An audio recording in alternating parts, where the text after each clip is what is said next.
escalation, the bombing campaign in Gaza, this latest outburst of violence, which is one of the worst that we've seen during the occupation, we knew that Netanyahu's government was going to respond in an incredibly violent way. The death toll from the Hamas attack within Israel, the attack on the music festival included, has risen to 900, 11 Americans among the dead at this point, and Gaza's death toll with this overnight bombing campaign is likely to, it's already near that. And by the time that you're listening to this, it likely will have surpassed that. The Israeli government has announced as a part of this bombing campaign they call it a complete siege of Gaza. This is distinguish it from the major siege before that. Right. As opposed the slow moving violence that has been happening for decades. This is Israel's Defense Minister Gallant, who is one of the fascists in office there, announcing this siege. And he's not speaking in English here, but you can read the captions. And for the podcast audience, I will read it as well. It's a short clip, but he refers to the Israelis fighting, quote, human animals. I have ordered a complete siege on Gaza. No electricity, no food, no fuel, no water. Everything is closed. We are fighting human animals, and we will act accordingly. We act accordingly. So that's what he said there. So they have the power to turn all that stuff off. See, that's the problem. As Michael Brooks said, there is no symmetry in the relationship. The issue here is that one country, Israel, has the ability to shut off the water supply of another population, the electricity supply of another population, the food supply of another population. And that's exactly what we're talking about. And not just on the terrorists. No. This is the most densely populated place potentially on planet Earth. Orly Noy, when we interviewed her yesterday, likened Palestine to, if American audiences want to picture it, to Detroit, which has a population of around 600,000 people. By comparison, the number of Palestinians living in this very densely populated area is 2.4 million people. So there is no way to escape the bombing. There is no way to escape the violence, the bloodshed. They understand that innocent civilians are going to be killed here, entire families wiped out. Children are half the population there, and that children will be among the dead. But that does not matter. This is CNN's Christiane Amanpour speaking with the Palestinian humanitarian aid worker Omar Garib, who is located in Gaza City here. Garib just gives some facts on the ground about what the siege on Gaza really will mean. Can you first, Omar, start by telling us what you are witnessing right now? What has been happening all day today?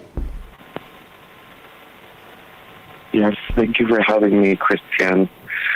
A lot is happening. You are witnessing a compounded round of escalation. So 600 Palestinians have been killed across the Gaza Strip, and over 3,000 are wounded. And of course, the numbers are escalating by the minute. So Israel also declared a full closure of Gaza, which means no entry of food or fuel or medicine, really compromising the humanitarian situation even more. What we witnessed is very heavy airstrikes, hundreds of military airstrikes by Israel across the Gaza Strip, by land, air, and sea, including some of that destroyed essential water and sanitation infrastructure, which really raises the fears that Gaza will run out of drinkable water. And keep in mind that drinkable water is already scarce. So we're seeing a lot of targeting to residential buildings, houses, towers, and this is also affecting the displacement. So yeah, it's been a tough couple of days, honestly. Omar, on Saturday, after this assault, Netanyahu told, quote, residents of Gaza to get out now because we will operate everywhere and with full force. And you may have heard some very, very tough comments about what's coming from our Israeli IDF spokesman and others on our program earlier. So my question to you is, where are civilians meant to go? Where are they going? Are they getting the warnings in time? Actually, we're having the same question, honestly. If the Gaza Strip has no shelters, has no bunkers, and has no safe zones. So when people hear that, I'm not sure they know exactly where to go, considering that the Israeli attacks are cascading across the whole of the Gaza Strip. So I'm not sure how people will perceive this news and what to do with it. I don't deem it as really beneficial to people because, the Gaza Strip is a small coastal enclave. And as it's all compromised with the Israeli attacks, people have, no place to go besides the UNRWA schools. It's propaganda. So it doesn't make sense to me. Right. I mean, it's propaganda because we want to act like this is not attacking civilians, because the whole point of the Stand With Israel stuff is that they attack civilians, but we're going to attack civilians just in mass, but act like we're doing it in a surgical way while we're calling them all animals and cutting all their power off. Well, what is the definition of terrorism? It's purposefully attacking civilians and innocents, right? And that is the underlying accusation, rightfully so, against what Hamas did. But then why is that not applied to what Israel is doing right now, especially when the context of those two acts of violence are entirely different? When Hamas is in a religious militant group that is attempting, that has been, by the way, empowered by the Israelis, and I'll get to that in a second, reading from another piece in Haaretz, but where they are acting out, they committed this act within the context of broader Palestinian repression, apartheid, the Netanyahu government not even talking to the Palestinians who do not have clean water. 90% of Palestine doesn't have clean water in the best of circumstances before their entire infrastructure was being decimated here, versus the Israeli state doing this with the entire backing of the most powerful country in the world, most of the entire northern hemisphere of the world, saying, go ahead, do what you want, and we will support you. So the acts of violence have different contexts, and the party that has more power has more responsibility. Yeah. I mean, killing civilians in opposition to occupation and apartheid is terrorism. Killing civilians in response to those people is just defending yourself. Against the animals, the subhuman animals. Yeah. Just to remind that that was one of the top officials in the Netanyahu government, which, by the way, they're smarting because this falls on them.